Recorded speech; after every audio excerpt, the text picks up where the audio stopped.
One might wonder if today's gospel is an instance of do as I say, not as I do.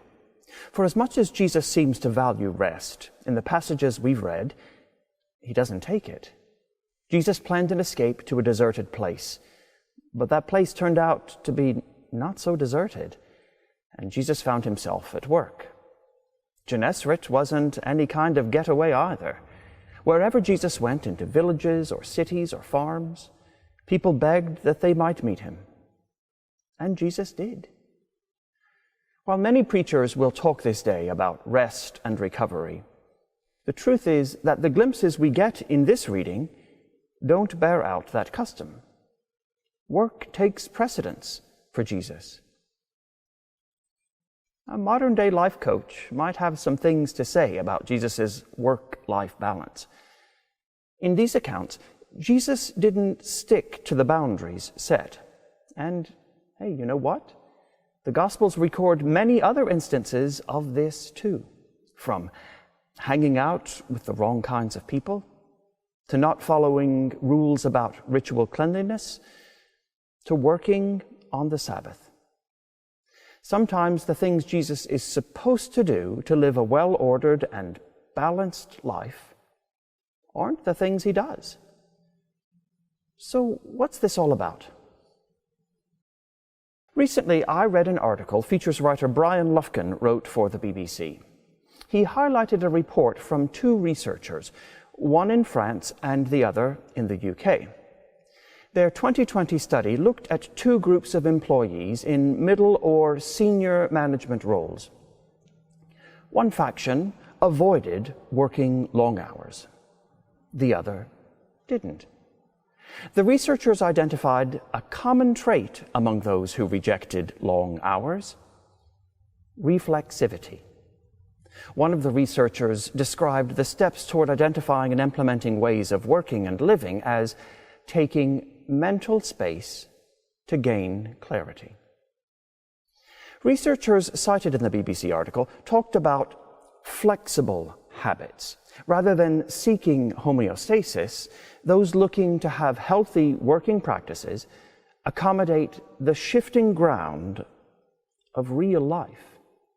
Things change. Our feelings change. And what we find enjoyable changes too. Simply setting up boundaries that don't adjust to our viewpoints and experiences does not bring harmony. But is this a slippery slope?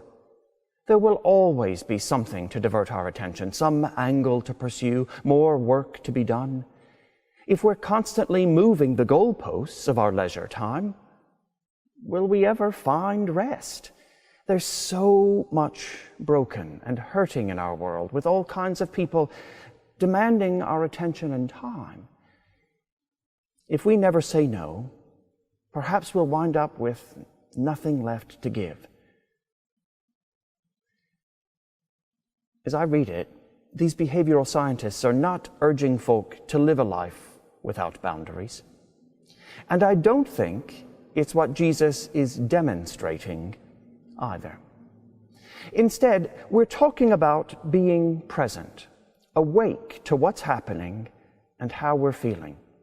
It's the kind of life in which we identify what needs doing, what needs adjusting, and what needs leaving alone. Many of us, myself included, schedule downtime only to find it isn't that refreshing or restorative. On paper, it's supposed to work, but we show up for our leisure period and our minds are somewhere else. We hope that scheduling the time and then taking it will balance things out. But it doesn't. That's because balance isn't an aim to achieve. It isn't a target we hit and then we're done. If you can, try this.